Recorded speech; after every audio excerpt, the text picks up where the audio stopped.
Okay, good morning. Welcome to my first YouTube video of the fall. I am Bintu Kaba, also known as Bintu the Guru, and this is my moment of truth. Guys, so I want to be more, I would say, transparent with my fans, my followers. All of you guys know I've written 3 books, and my third book, Fck You, Fck Boi, came out this August, so at the end of the summer. It's called Fck You, Fck Boi, How to Date and Decipher in a Millennial World. And it is my third book, and it's a self-help book on dating and relationships. And I kind of wrote it as not just a guide to help others, but kind of like to help myself through the process of like trying to figure out like I'm 32, I'm still single, but what are some things that I have encountered along the journey from other men, but also from myself? And most recently, I ended things. Well, we ended things. Me and this is my cat Cardi C. She likes to just hop up when I'm filming. Me and somebody that I'm really, really close to, that I really, really care about, we ended things. And it wasn't in a good way. I don't think neither one of us feel good about it. It's me and somebody that, we were really connected, we were really close. We had a lot in common. We had potential to be great. But things ended due to things that we both could have controlled, but did not decide to. And I had to swallow that hard pill because usually it's easy for me to be like, F this guy, or he wasn't shit, or whatever the case may be. But this particular person, I have not been able to shake like that. Probably because I know that a lot of the things that I displayed in our relationship or friendship were things that I've displayed in the past. So in my book, I definitely talk about really reevaluating thyself and really being introspective before saying, hey, I want to find my forever partner, or I want to find a great date. It's like, have you done the personal work? So I've been doing personal work for myself, for growth. At first, I'm not going to lie to y'all. It started out as, okay, I want to do the work so I can get my boo back. You know what I'm saying? Like, we've all been there, right? Like, we're like, oh my God, what do I need to do to change? And then you'll change it in like, I don't know, a week or two or a few days. And then you go right back to doing all the things that you didn't want to do. And you're like, how do we end up here? But for me, I want this change to be permanent. I want to tackle whatever it is that's keeping me from my best self-development, my best self. And if you guys have my book, you have to go to chapter 16. It's called Self-Care. And I describe self-care as self-care are the activities and practices we engage in on a regular basis to reduce stress and enhance our well-being. And I think one of the issues that I was having in my relationship was that I wanted his well-being before I wanted my well-being. I would think about his well-being before I thought about what I wanted for the day or what I wanted to do. And I wanted to do it the way that he wanted to, because for some strange reason I made this thing in my mind that I had to be perfect. Like, he was unlike anybody I had ever met before. He was challenging me in ways that I had never been challenged before. And I'm like, I just gotta be this perfect person. And I just gotta make sure that he has everything he needs all the time. And that's not really what he wanted me to do. He wanted me to just be myself. But then sometimes I felt like myself probably wasn't good enough. And that's a different discussion. But how I responded to those feelings of inadequacy, those feelings of insecurity, was through my usual anger. How many of us have anger problems? Raise your hand. If you would have asked me this about a year or two ago, I would not have admitted to that. I would have said, oh, this person did this to me, and I responded because I had the right to respond that way, and anybody else would. But through relationships, through the dissolution of my relationships, through dissolution of friendships, dissolution of family relationships, dissolution of relationships with people that I genuinely wanted to be with and cared about, I have to look at who and what the common denominator was. Who was the common denominator? Me. What was the common denominator? My anger. And so I decided that I have to do the work. I have to do the work. I have to dig deep. I have to find out what makes me angry. Why do I take it so far? And it's not just about me being a Pisces and being an emotional person, because there has to be some discipline there. There has to be some self-control, especially at the age of 32. No one is just going to take, oh, this is just how it is. This is a part of my sign. Oh, you got to live with it. And I don't want to live with it. When I look at, who I am as a professional as a youth development professional working with children, how I treat them kindly all the time. I never lose my patience. I'm always conscious of what I'm saying. That's the same way I need to be with my friendships and with my relationships. So I know it's possible, right? So if I can do it in one arena, why can't I do it in all of the arenas of my life? And that's what you have to ask yourself. To the naked eye, I have the complete package. I have 2 degrees, a bachelor's and a master's. I have a professional career. I have 3 books. I've traveled the world. I have no children. I'm stylish. I'm healthy. These are all great things, right, to the naked eye. Things that, many people would want. People want my life.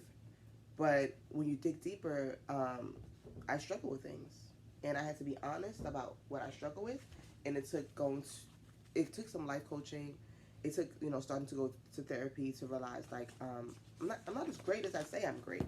I'm great. In hindsight, we're all great, right? We all have this potential, this capacity to be great.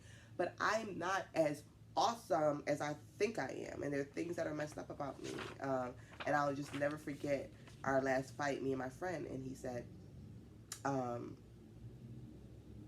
you're messed up. You think you're hot, you know what I'm saying? But you're messed up. And anybody who thinks they're super hot with no room for improvement, it's going to be stuck. It's going to be stuck in a certain place and space. And I don't want to be that person. So one thing that I did recently that I actually urge and encourage you guys to do is to identify what your weakness is. Identify what is pushing people away from you, pushing people out of your life. Because I'm funny. I am a great person to be around. I have a lot of great ideas.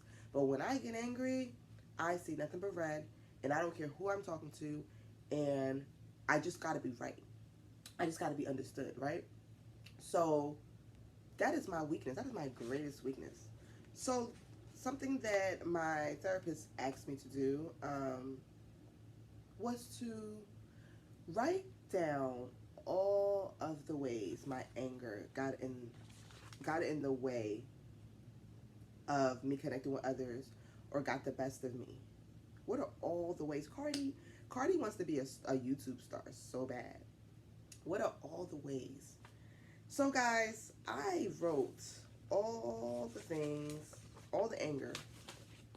Do you guys know that I wrote about 30 instances where I took it way too far because I was angry? And there's more. Oh, I'm sure there's more. Because I got to dig deep. This is just probably things I remember from the last, 5 to 10 years. Because I've done things. And I haven't always understood why relationships ended either. I would say, and I mean, not just romantic relationships, guys. I'm talking about also friendships, people that I truly, dearly cared about. And then I would blame it on them changing or them not accepting me for who I was, but not realizing there was this thing about me that I know how to express myself the best when I'm happy, when my mind is clear, like right now, my mind is clear, I'm at peace, I have the most diction, the best speech, right?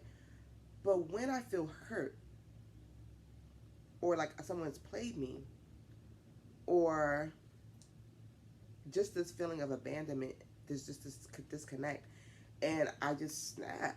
I just wall out. I just say what I think I can say because I'm Bintu and I know I can do it. And that was a real come to moment for me, writing this stuff down and seeing the things that I've done to others. You know what it made me want to do?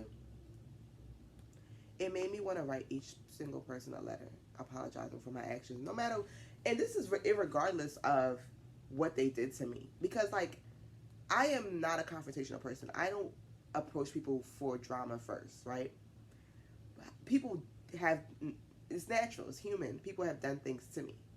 But these are just all my responses to what they've done to me, which show that I couldn't control them, but I sure as hell could control me.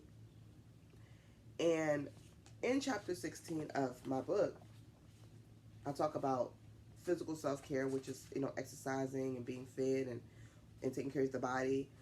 But then I also talk about emotional and psychological self-care, meaning meditation, challenging one's mind, being mindful and creative, learning new things, engaging in inner motivation, and getting yourself a really good therapist to deal with the psychological traumas of yesterday. That's what I wrote in this book. So naturally, if I'm giving people who are buying my books this advice, I have to take this advice because I have to be a healthier person mentally. I have to be a stronger person mentally.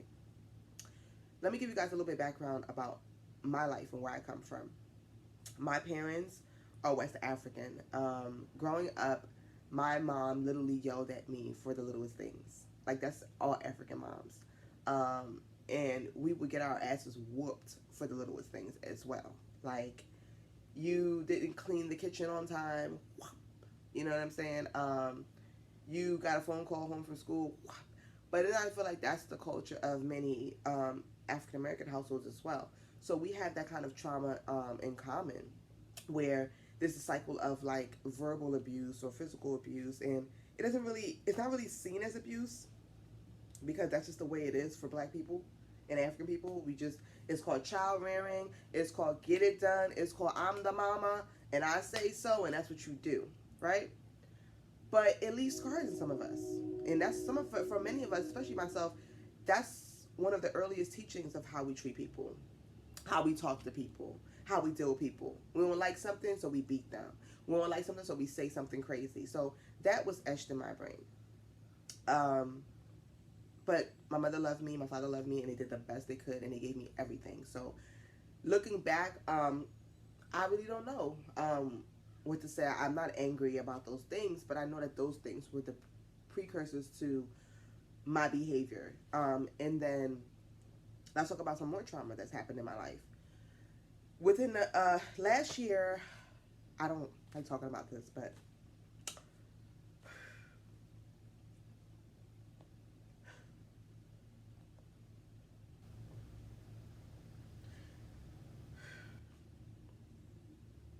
last year, my 24-year-old brother was murdered in Philadelphia. Sorry, guys. Let me transparent, right? Okay. Whew. It's okay. It's fine. Like this type of stuff, it helps you heal. So last year, my brother was killed in Southwest Philadelphia. That was a tragedy. That was something I never thought would happen to my family, my immigrant family. Happened to me. I think that's also part of my attitude change. Before it happened, I was a lot more judgmental about things, even though I worked in the communities. I separated it from being like an issue for like inner city youth, right? And we're not inner city youth. We grew up middle class. My parents had a beautiful home in near the airport. We have homes overseas. My dad's a businessman, so oh my God, it couldn't happen to us. But it can happen to anybody when the father is not in the home because he's having to work to make a living. When the mother is busy, when the sisters have graduated and went off into their own thing and the boys are left, and it's like, who's watching them, right? Who's taking care of them? I blame myself a lot. About it, I tried. I tried to give my brother some help in certain ways for his lifestyle. But, it's a choice that people make on how they want to live. Um, Granted, the day he passed away, it wasn't really about his lifestyle as it was about, I guess, his response to what was happening to him. So I feel like in a way his anger led him to respond in a certain way, and then led the other people to respond in a certain way. And so I look at that. I look at the anger issues in our family. I look at how my dad, like, he snaps. You tell him something small, he doesn't want to hear it. He just starts yelling. But that's the African father, though, right? That's like normalized. My brother had a little temper. I have a temper. My brother's temper probably got in the way of his judgment that day. But that hurt me. That changed me. On top of all the other BS that I probably had festering inside, I feel like that was a great impact because I already had like a bit of abandonment issues in terms of like, somebody doesn't want to be in my life anymore. I feel like they're just giving up on me.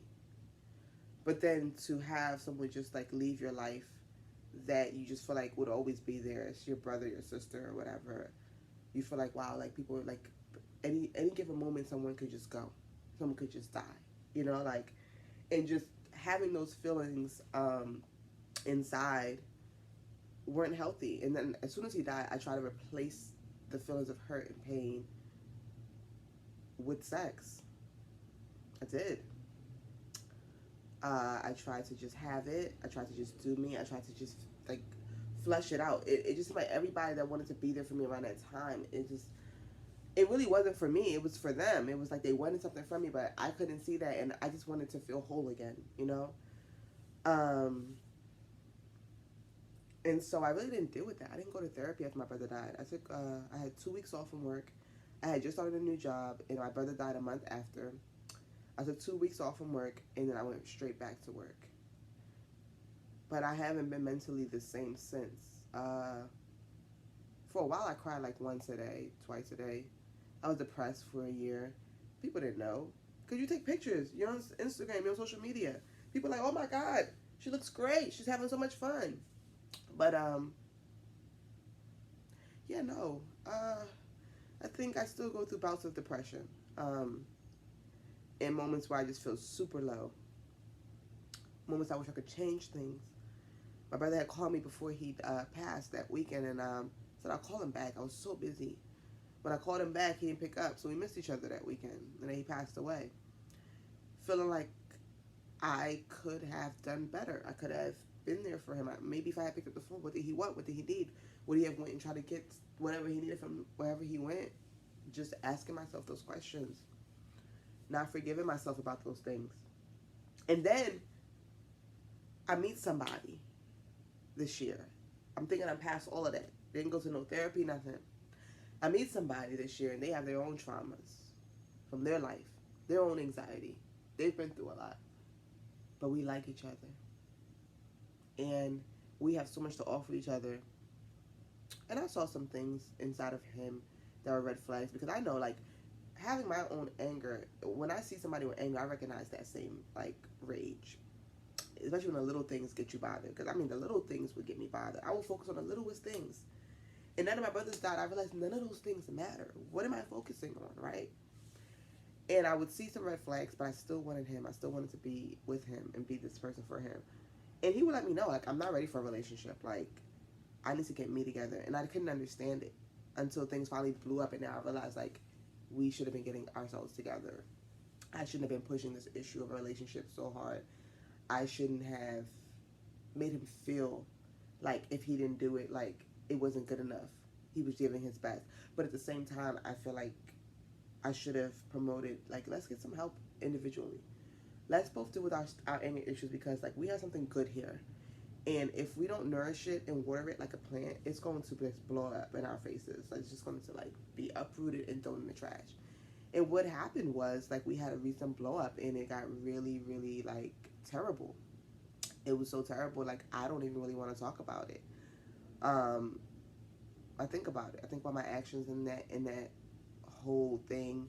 I think about what I could have done to avoid it. I think about what he could have done. But again, if I focus on things outside of my control, outside of myself, I can't fix things. And I want to fix things. It's part of that self-care. But see, I can't want to fix things just because I want this person. I gotta want to fix things based on me just being a better human being overall. Me treating people better. You know what I mean? And I wrote down some things that I'm going to work on for my self-care for the month. For 30 days, I'm going to start there. Because sometimes we create these like grandeur goals, and we know we can't accomplish them. We know they're like unattainable because they're just so like out of our reach. So let's take baby steps towards these goals. And I'm going to keep it real with y'all. These are the things that I need to give up for 30 days for me to be healthier. For me to mentally cleanse myself. For me to start over. For me to really take a mirror and look at myself and say, hey, this is what you're doing. This is what you cannot do anymore. This is what is keeping you from greatness and professional. Because, like, my career could be further along. My TV career, my professional career. Come on, we all could stand to do better. But also my personal. Because I'm an amazing woman that I have a lot to offer. But I cannot continue on this way. So the things that I'm willing to give up in order to be healthier are sex. I decided to take 30 days off from sex and possibly more. The benefit of that is that I won't feel used and I won't feel empty. A lot of times we validate our self-existence in sex and how someone makes us feel in the bedroom if you can't get it anywhere else. If someone can tell me how they feel and communicate how they feel to me outside of the bedroom, then we don't need to be going in the bedroom. Weed. I've had a interesting relationship with marijuana for about 12 years. And so ever since I started, I took a break at some points in time. But over the past couple of years, it has been my go-to to deal with my anxiety and my pain and my frustration. Okay? I have to be healthier. I have to be mentally stronger and disciplined if I'm going to make it out here in this world. Weed is not a bad thing, and I'm not going to say it's out of my life forever. But I think it becomes abusive when you're doing it in the morning before you do any type of work, and at night, and you do it every single day. It's like, when are you not high? And that will make me have a clearer mind and vision for my life. I am willing to give up bad and processed foods and a lot of meats. So I want to start back into my veganism journey. Like, those of you who are watching my Insta story at Bintu the Guru, right before my brother died, for 2 weeks I was vegan. I had no meat. I was cooking all these meals. I was on my way. I was feeling good. I had this new job. I'm being vegan. I'm being the best that I can. I just felt good. And then my brother got shot and killed. And my whole world came crashing down. I just stopped. And I just went back to everything. I even gained about 20 pounds. This summer I lost about 14, so I'm feeling better by walking and taking natural whole leaf extract. But it was a battle losing some of that weight. It really was, because it was depression weight. And the last thing I want to give up for 30 days is a negative attitude. It's so much easier to be negative than it is to be positive. You really got to do the work. You really do got to do the work inside. You can't say, I'm a positive person, and then thinking to yourself something negative about somebody, like, oh yeah, but look what they have on. And I think a part of being more positive is also letting go of things that make you negative. Like, I read blogs. I read sometimes like The Shade Room or Media Takeout, and those things are like propaganda. They promote stereotypes and negativity, and it make you think negative about other people that you don't even know and judge them on this like public forum. And I think that if I remove some of those triggers or just those things out of my life, then I will be the healthiest. And I'll be doing check-ins with you and you can check in with me on my Instagram because I'll be still sharing that journey along the way. Guys, I am not perfect, nor do I ever want to be. But I want to be healthier, and I want to treat people with more dignity and respect. And I just want to show my best light and my best side. So for me, it begins with self care. Let's start off with that theme this month of September. Let's let's be better. Let's meditate. Let's be abundant. All right, guys, have a great day.